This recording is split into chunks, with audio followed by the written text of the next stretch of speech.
I'm trying to figure out what side I want to let come out. Baby, we ain't finna be slapping in the mouth. Okay. Did you get ready in the dark or something? 'Cause you look like a beautiful nightmare. Don't you know? Hello, beautiful people of the world. It's your girl, Vanessa Denise, and I'm your homegirl. We're next door, okay? And on my channel, I like to discuss my personal views and opinions on random topics, whether it be pertaining to relationships, self-empowerment, spirituality, random scenarios that don't have nothing to do about anything, or maybe they do. While also, I will be sharing story times in regards to my personal life, the ups and the downs. And my goal is to hopefully inspire someone, if one person, to, elevate themselves from where they're at currently when they're viewing this video, or to remind you that you're not alone in the world, or just for poops and giggles, okay?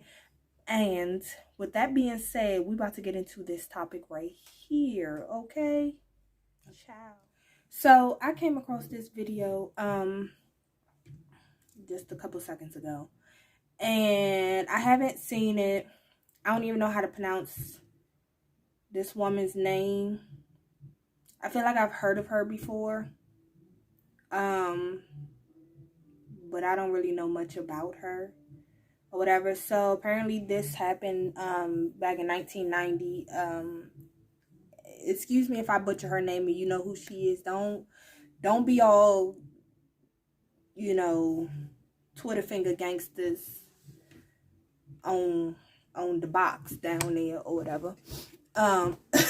Because I don't know her name. I mean, I'm sure I will learn it. But it's given Shahrazad Ali. I know the Ali part. Anyway, so I guess this is a talk show before my time, okay? Because I came like 5 years later. But anyway, this apparently is part 1 of part 4. So we're just going to watch part 1 today. And depending on how this goes, then I will try to locate 2, 3, and 4, or 2, 3, 4, or whatever. So it's a short video because we're going to keep it short. And I hopefully will insert the video somewhere up in this box, this section of the thing. This is for you to put it over here, okay? Over here, kind of minimize it. Okay, so let's get into it. A storm of controversy within the black community, and we have assembled a distinguished group to debate its premise and its message. Basically, that the black woman is responsible for most of what ails the black community. Now, before we get into what promises to be a passionate debate, I'd like to introduce you to Debbie Mitchell, the co-producer of this program. Debbie, I want to start, I know it's unusual, but I want to start with 2 questions to you, the producer of the program. First of all, what do you think about the basic premise of the book, that the black woman is responsible for most of what ails the black community? First of all, black men and black women know that the black community is under strains right now. And for Shahrazad, a black woman, to basically attack black women, I think that she's putting blame. It seems like she's putting blame on... Okay, so before we even get in there, even though this is taking place in 1990, I feel as here in 2022, just from what I just heard there, in a sense, we're still kind of, it's like in the black community, it's kind of like a hot potato thing. Like, nope, it's the men. Nope, it's the women. Like, we just passing it back. Don't nobody want to take ownership of what's going on in our own community. Black men I feel like they play a role, and black women play a role. And if we both acknowledge what part of those roles we are responsible for in regards to how we got to where we're at as a community, then we can really move somewhere forward. You feel what I'm saying? Like, that's what I had to say. But let's hear what they talking about. them for the state of the situation. Are you frightened by this book? I mean, are people reading it? Yeah, people are reading it. It's specifically the younger black males. I see a lot of them on the trains when I'm coming into work. Their heads are glued to the book, and it's scary. Okay. When the last time you seen a man and women in our community glued to a book on a train, on the bus, at the park, anywhere like that? I mean, a paperback book. A book. Not a phone, but a book. I don't want to hear none of them e-books.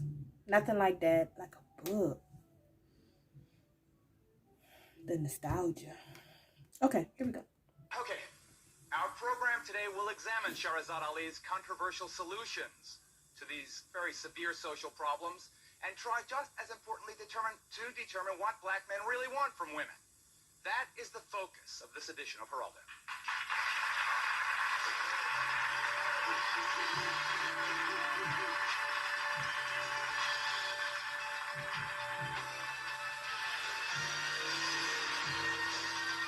Look at the graphics. We used to watch this on the TV with the booty in the back. I think it's fair to say from our research that some people actually believe that this book will save black culture in the United States and help heal the rift between black men and women. Many others, I think it's also fair to say, think that it's potentially dangerous and harmful, especially to black women. Now, Shahrazad Ali is the author of one of the most talked about books in the community in recent history. And before we open our discussion up to debate, I want to begin, Shahrazad, just with you telling me why you wrote the book. Well, I wrote it because we are the missing link in our communities. We, black women. It's the only information the black man has not had. And we certainly represent the only group here in America who have never been examined for the root causes of our behavior.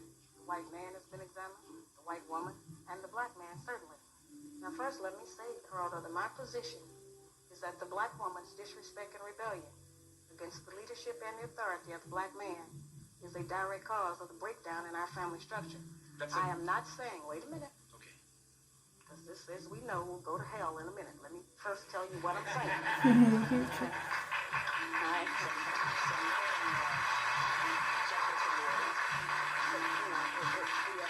Certainly the message has been misunderstood and sensationalized by the media, as we saw on the introduction of this show. What we have is a situation where we as black women have never been examined. We have never accepted our share of the responsibility for the condition of our black community. I am not saying... I'm going to pause it right there. Because I, high-key kind of agree with her. Women, especially now, I can't really say what was going on then, but I really feel like where the effect of the cause that was going on then, I mean, as far as our generation, and it's still happening. Black women, especially in the absence, and I know like 80s and stuff, there was a higher rate of two-parent homes in the black community, whatever the case was. And then somewhere between the 90s, when welfare started to, you know, kick up and everything, then the woman became the provider and the caregiver and the whole nine, or whatever the case is. I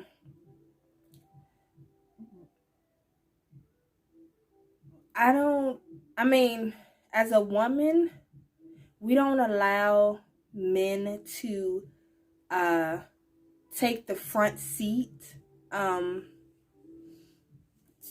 to be a man. But also, it's hard for him to be a man if a single woman has raised... A woman can't teach a man how to be a man, and a man can't teach a woman how to be a woman. Only thing they can teach you is what to expect from that person. So me being a mother of boys, I can only teach him what to expect from a woman when it's time for him to go out and mix and mingle. And the same for if a man has a daughter. The only thing you can teach them is what to expect from, you know, a man when she grows up or whatever the case is. Now, being is the only thing that you really seen in your home is a woman, then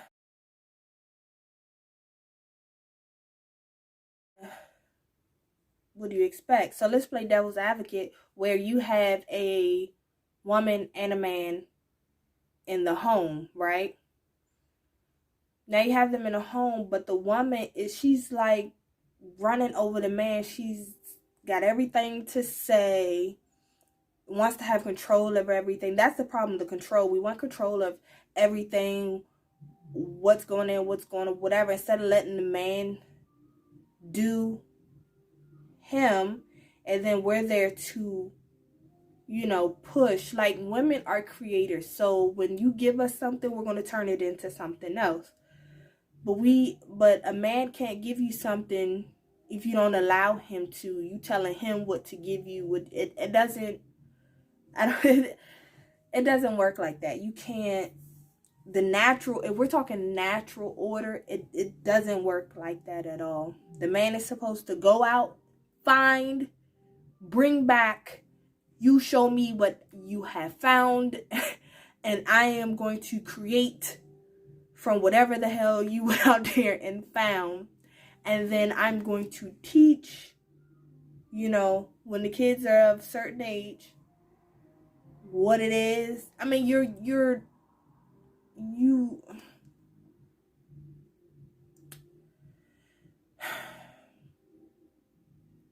women want to, basically what I'm getting at, women want to be the man and the woman, but want the man to be the man.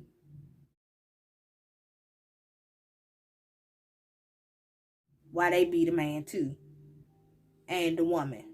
Like, we want to do too much, and we say, well, if he just whatever. But, and this is what I mean by taking ownership of both sides.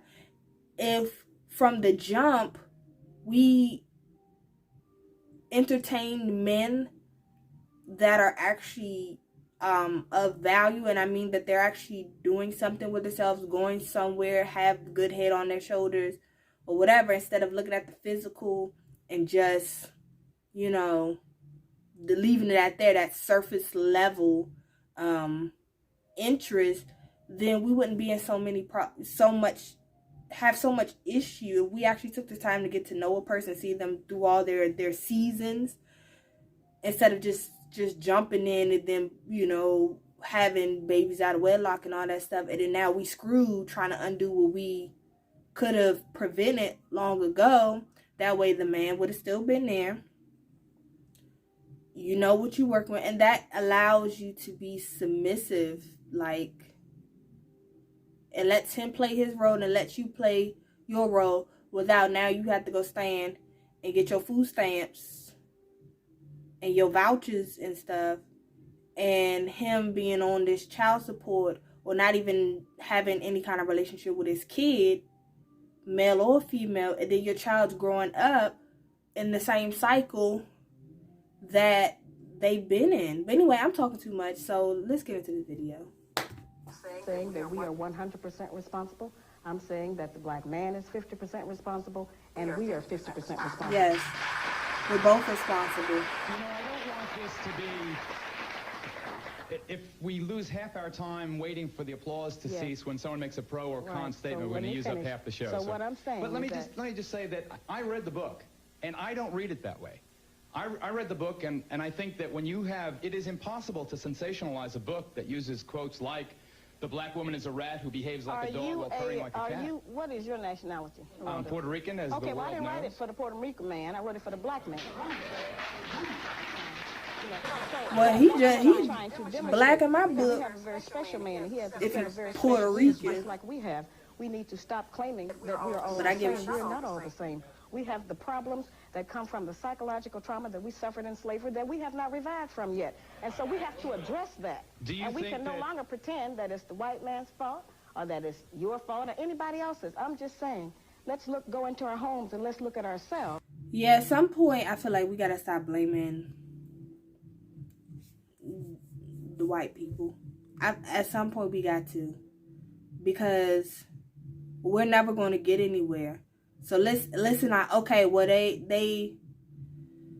It's like, how long are we going to hold on to it?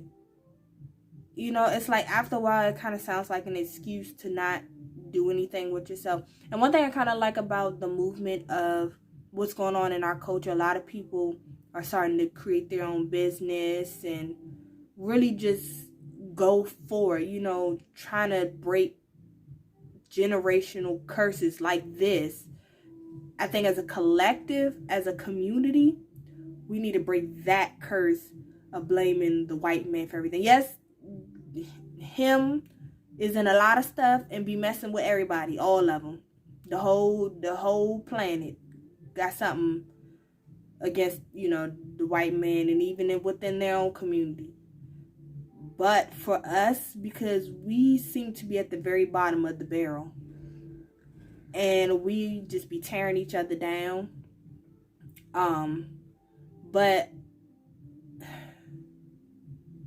we really have to stop blaming the white man. We, like, yes, slavery happened, segregation happened, you know, Jim Crow, everything, the lynch, we know it happened.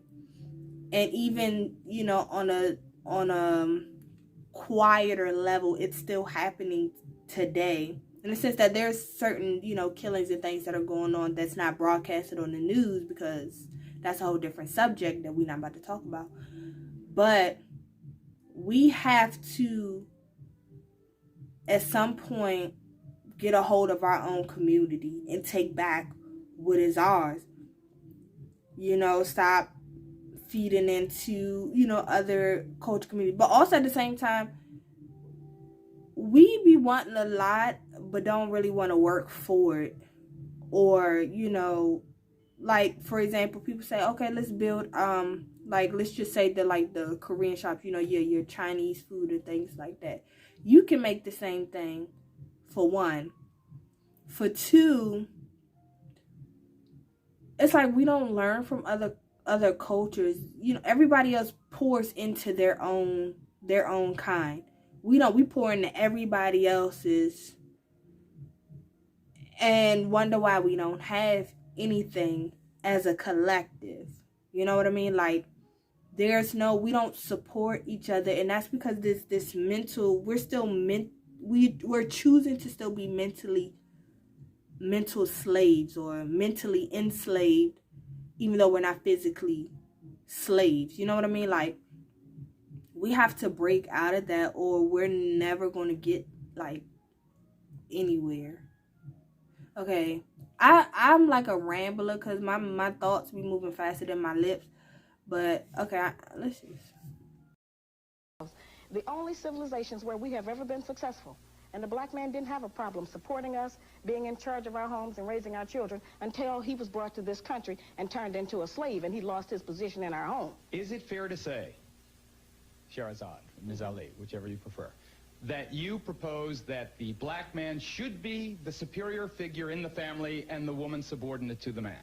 He is. We have just devalued the importance of his presence in our home. And you understand, while stating that flies directly in the face of all the women's movement, black and white and red and brown and yellow, has accomplished in 2 decades. We haven't, as black women, we talk about our political accomplishments, but politics means policy. And the only place we can implement any permanent policy is in our homes. May I ask you a more pragmatic question? Debbie Mitchell, our co-producer, indicates that on the subway to work, she sees young black men with their heads in the book reading it. It appears as if your self-published book is being widely read. Do you have any idea of how many books are out there and being read? Well, let's just say if it was a record, it would be platinum. Let me introduce our other guests, some of whom share Ms. Ali's points of view, others dramatically and profoundly disagree. Sitting next to her is Salathia Luster. He is the vice president of a group called BOND. That stands for the Brotherhood Organization of the New Destiny. It is a support group for men who believe that problems in the black community do indeed stem from black women's superior role in the family. Ariola Sinclair is a writer for the New York Amsterdam News, the most important publication, I think. She looks gangster. At least in this town. She has written extensively She looks like about she her own will. personal and the public's reaction to this book. She claims the book may serve to further alienate black women from black men. Claytel Benjamin is an award-winning journalist and a former history professor at the University of Massachusetts. He says that Ali's guide for black men is lacking in intellect and scholastic information. You look like you don't start now, won't be none. Many others who join us in the front row, I'm going to save their introductions for a couple of minutes. Let me just ask Salathiel, if, sir, you believe that it is appropriate to enforce discipline in the black family for a black man to hit a black woman. Okay. I believe, as everyone here, when a child, someone you love, is out of hand or in a state of hysteria, that you can use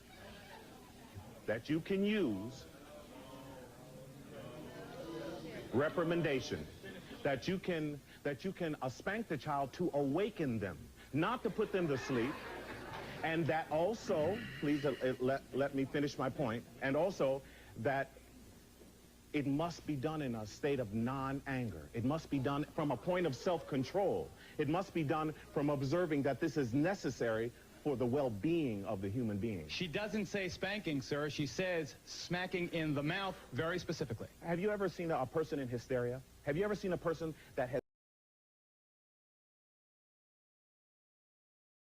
in such a psychotic state that it takes a strike to bring them to reality? The pain is actually an awakening process. Quote, if she ignores the authority and superiority of the black man, there is a penalty. When she crosses this line and becomes viciously insulting, it is time for the black man to soundly slap her in the mouth.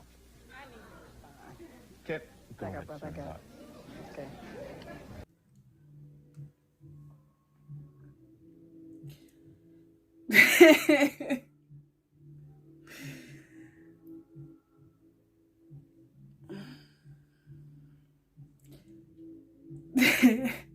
I'm trying to figure out what side I want to let come out. Baby, we ain't finna be slapping in the mouth. Okay. I know women tend to get a little rowdy or whatever.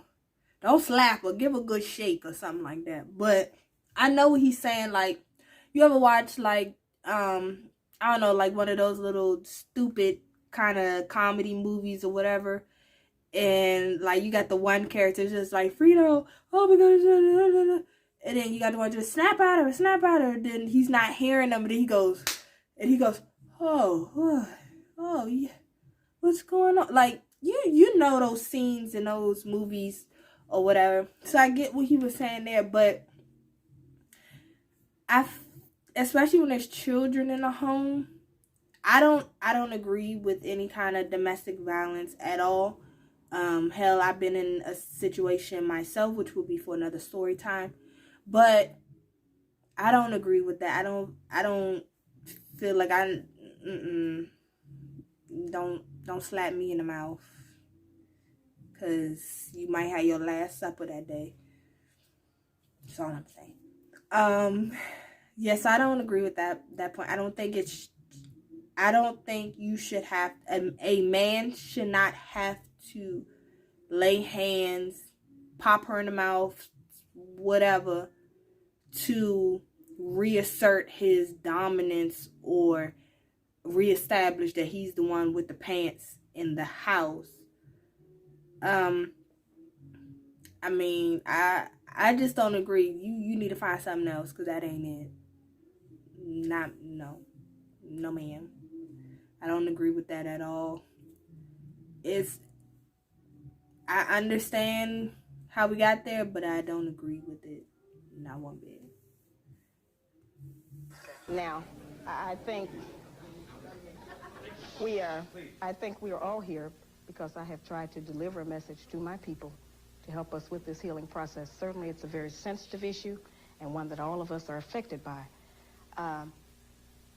We cannot deny that the black man is beating us. He's killing us. He's murdering us. He's stabbing us.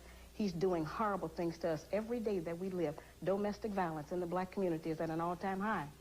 I'm trying to put some direction and restriction upon a situation. Now, initially, I thought that black women were opposing to that one sentence out of that 204-page book because they were actually outraged. But I think it's a smokescreen, brother, and I think they're trying to make the sum total of the message in my book land on that one 5-minute text. Before we get to Abiola and Clayfell, let me jump right to Dr. Napoleon Vaughn, who is a practicing psychologist who thinks that the ideas expressed in this book are not only inaccurate but possibly dangerous. Now, we have heard Ms. Ali, Dr. Vaughn, say that this I should get that book and read it. That way I have more context to increased violence in the family. Is that not correct? I had a patient come to me not too long ago with book in tow, a 32-year-old virgin male who had just broken up with his wife, and what he did was punch her out. This is how he thought that he should make love to her and that he should demand whatever she does. The other thing about this that disturbs me tremendously is the fact that of another patient of mine, a female, whose husband said to her, "You do what I tell you to do," and she decided, well, you're my husband, not my father, and she decided that she was going to go visit her mother. She took the baby in the carriage and started off to visit her mother. Before she knew it, she was falling down. She had taken the baby, so she continued to walk, and before she knew it again, he was on her with a brick in his hand against her head until... Do I want to do part 2?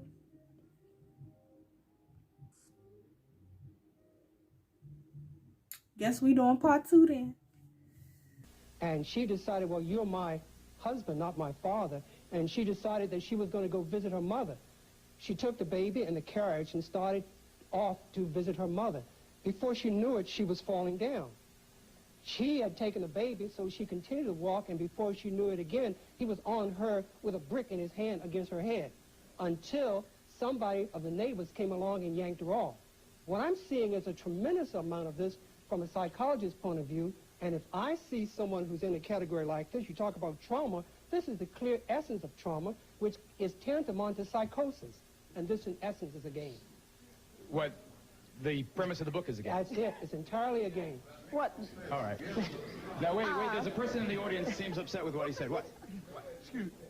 Yeah, let me tell you something. First of all, I'd like to say thank you for writing the book, and you're a very beautiful woman. Yeah, I got to say that, number one.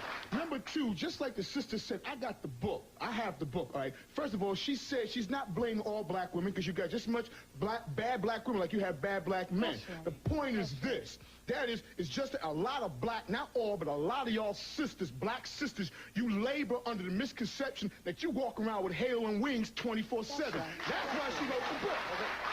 Abiola Sinclair. That's another thing.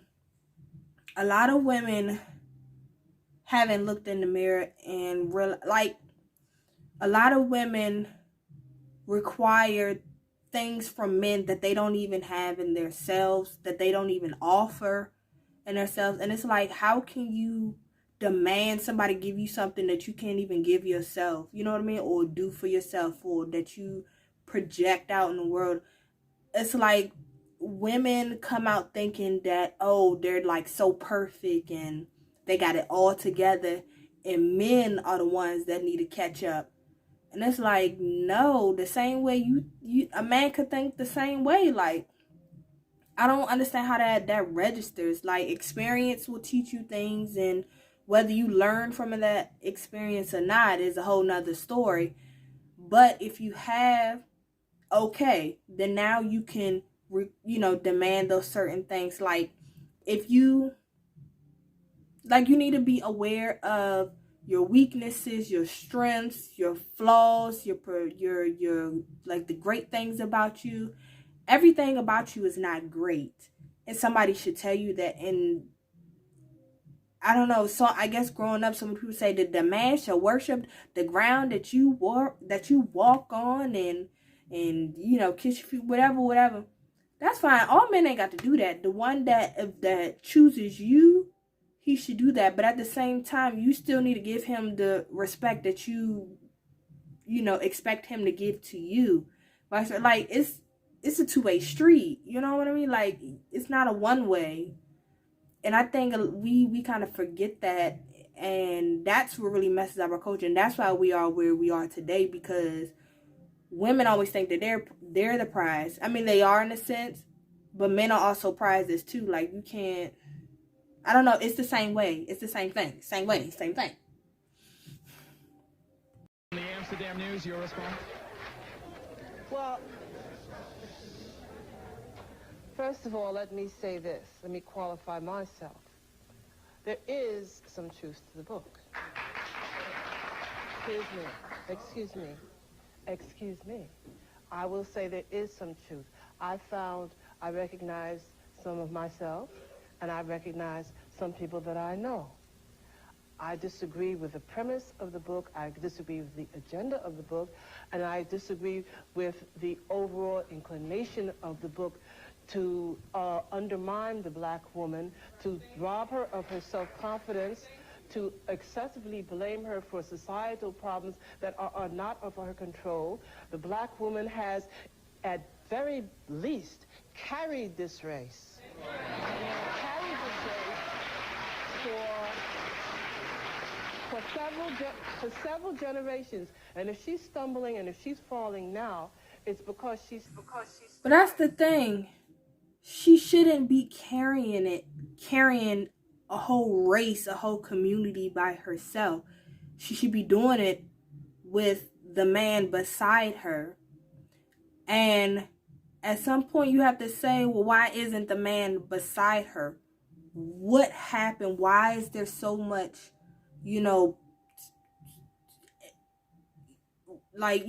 distance, separation? What is that issue? Because that's what we need to connect. It's like the man is frontline, woman is second in command. It's how I feel. Like, we armed, suited, and booted. That's who's in front, because his strength and everything else comes before hers. And then she is like, he has fallen, let me step up to the plate kind of thing. But she done stepped up, and he done, I guess, went to go sit down on the bench or something like that.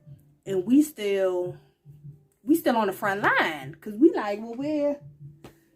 Anybody tell the men that we was going to war? Like, they over there talking to the other people in the villages, and some of them over there sitting down. I mean, we got about 5-6 men, but it's like, she gotta stop at some point, stop carrying the village. You know what I mean? Like, that is an issue, is what I feel like. She shouldn't be carrying it by herself. If that's the case, then there should just be one species, woman species, female species, or one, male species, whatever the case is. It doesn't...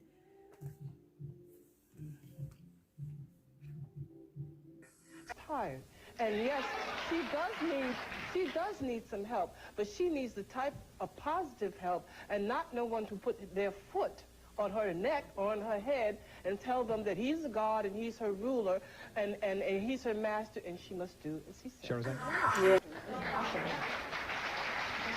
One of the reasons it's possible for us to always fall back on that we are the so-called backbone of the black nation is because we have been provided with more benefits in this society than the black man. And so as a result of us being provided with... Yeah, because... I don't know. I know it can be done, but I haven't heard of too many single fathers receiving child support, food stamps, medical, assistance, or anything government assistance related than, as you do the black female. So, of course, if you have these handouts, then, yeah, like, you doing the damn thing, I guess. But if you strip all those away, and don't get me wrong, there's women out there that don't have any of that and it's doing the damn thing by themselves. I don't got no hat on, but I take it off if I had it. But in this scenario, we are talking about the women in a collective, especially the ones that have some kind of assistance. that to the outside, you know, let's say you don't know that the chick is on assistance. She really look like she doing the thing, and it's like, oh, well, I don't need you. I guess not, because Uncle Sam is your man. Okay? that's your man. You know, so it's like, well, you don't need him for whatever the case is. And then when you talk to him any kind of way, treat him any kind of way, but it's like, what do you expect? Like, you wouldn't want to sit around in a room where somebody's just like pointing a finger, saying everything is you, your fault, blah, blah, blah, blah, blah. You wanna leave, and you're not gonna come back, despite if there is a child involved or whatever the case is. And it's like, I kind of feel the same way. I mean, that's how I kind of see this scenario. Like, that's why you're the backbone. Now, if we take that out and you're still supporting, you're in a healthy relationship and you're taking care of, house and home, whatever, supporting your husband, and things that as it pertains to the relationship and your home, as a whole, then okay, yeah, you can say that. But I don't feel like you can say that on a foundation of, being on some kind of support, even if it is helping you out, whatever. Now, especially if you've been on it a long time, short time, okay, whatever. But I don't think you should have the right to say you the backbone, you hold it down, like, the state is helping you. Are you doing that without that kind of assistance? Those benefits and being set up to make it appear as if we are carrying our nation on, it's incorrect. There's not any doubt in any other nationality that the backbone of their nation is the men of their nation, except in the black community. There is, however, Shahrazad, it seems to me on my reading of the book, and I'm going to direct this again to Ariola just before I get to Playful, sorry. There seems all... Sorry about that, guys. I had to fix my my camera. But anyway, let's get back to this video. There seems almost an insulting tone specifically directed against, or one of the many controversial passages, women like yourself who have their hair stylized in braids or so-called cornrows, or who wear traditional garb. It goes so far as to say that is an excuse for not showering and shampooing. It's bad sanitation. I have never in my life seen anything like that, absent, I must say, writings from the KKK or some white racists. May I say something? How do you read it, Ariola, and then I'll let Shahrazad respond. Well, that's what ticked me off when I was reading the book. I was saying, no, okay. So I got to that point. Then I said, what? Because I wash my feet and I oil them and I wash my hair, and I'm very particular about how I look and how I smell. And most of the Afrocentric sisters that I know are fashion plates. What we're trying to do is to set up a new aesthetic. What we're trying to do is say that some of us, when you put us in Western clothes, we look almost ugly. Now, I don't want to use that word because there's no ugly person, but we don't look like ourselves. When we wear our African attire, it tends to accent other things and makes us look much more acceptable and much more beautiful. Not just women, men also, I feel. So that's my point, and I took exception with that. I have to take our first break. As you know, we have to have commercials in this program. Then Shahrazad responds, and then I really wish you into the game. 2 minutes, we'll be right back. I knew what the book said to really comment. Possible, Shahrazad, that you have made certain passages intentionally inflammatory to make a point? Well, absolutely not. Certainly, a lot of the truth of any people is very painful.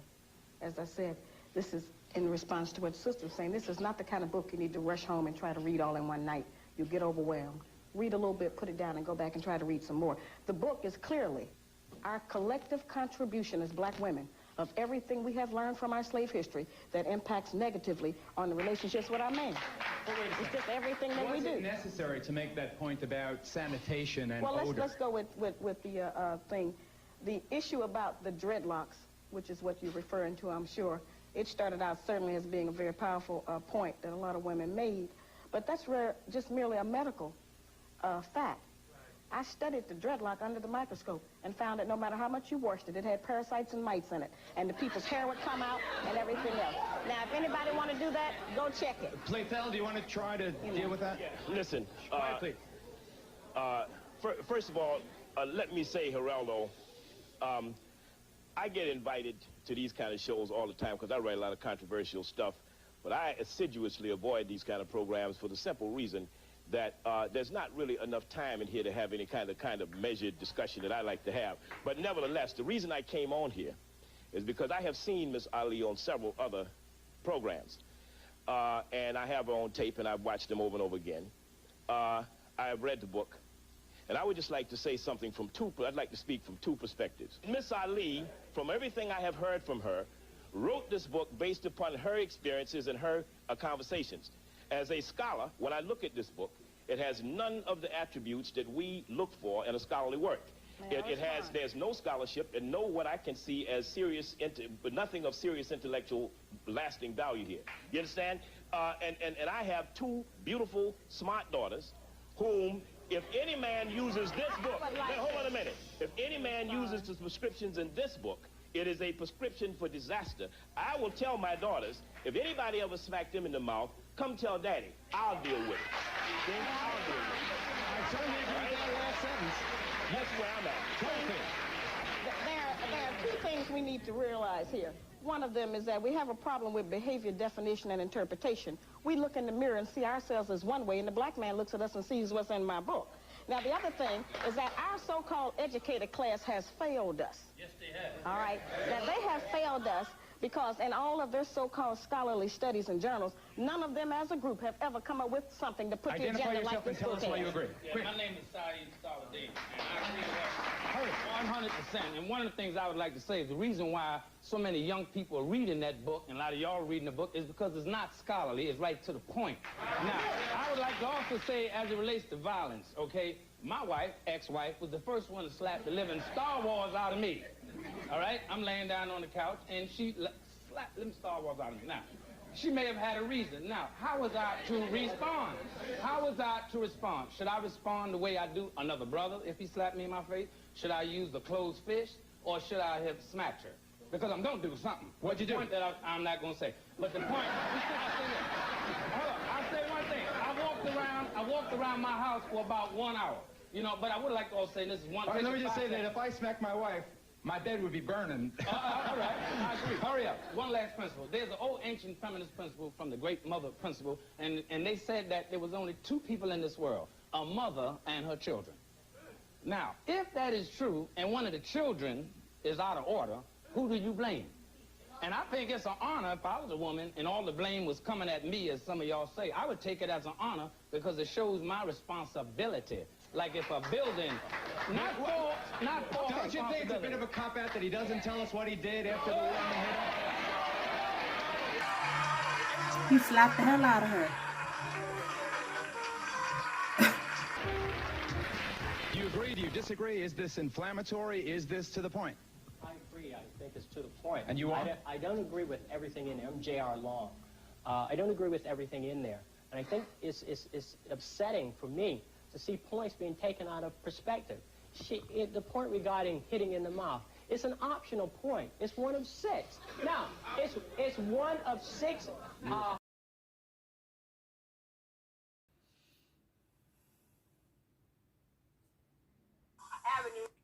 Okay, I'm gonna stop it right there, and I'll probably do a part 2 to this. But I didn't make any comments about when they were talking about the hair.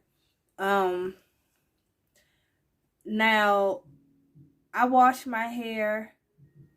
As you can see, I think the main focus was that they were talking about locks, because braids or anything like that you can take out, or whatever the case. With locks, it's a little bit more permanent, even though you can comb them out and all this, whatever the case is. But your locks will lock on or clean, you know, it'll catch things, whether it be lint. You also got to understand, as people, we do shed skin. You ever, you know, if the light is, I don't know if you ever see the light shine in a window perfectly, you see like the little particle stuff. Okay, that's, you know, that's skin and probably, you know, just like different dust and things like that, which in turn I think dust is like, you know, skin cells and all that other stuff. So you got to think, if your hair that's not being combed or whatever is collecting hair, one, that would have been shedded out over time, two, skin follicles, whatever the case is. I've even combed out like the ends of some of my hair in like lint and stuff. Now my hair ain't dirty on the surface level, but I think once, I don't know about the mites and stuff like that, because if you soak your hair in, you know, certain products and things like that, or natural stuff, then it'll help, you know, alleviate that. And also, if you just put a lot of stuff in here, then of course, you know, bugs are going to come to it, whatever the case is. I will say locks are not 100% clean.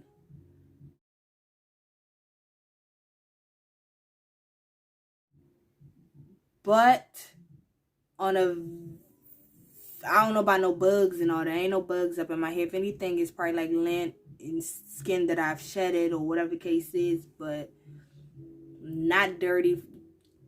What's she talking about? Yeah, I really wish I had the book so that way I could really, you know, say what's going on. But just off of everybody's comments and things, it's the only thing I could really respond off of. Yeah, I think I will be doing part 3 and 4 of this video. And my thoughts are all over the place, so I kind of hope that you understand where I was coming from, because sometimes I'll be in the middle of talking, and then in my mind, my thoughts are like all in order, ready to, you know, to go. And then at some point, it's like squirrel, and I'm like, oh shoot, what we talking about? And I'm really trying to think before, you know, you realize that I don't know what the hell I'm talking about, because I forgot. So you have to excuse me for my thoughts being all over the places, but hopefully the points that I did express, you caught and you understood where I was coming from.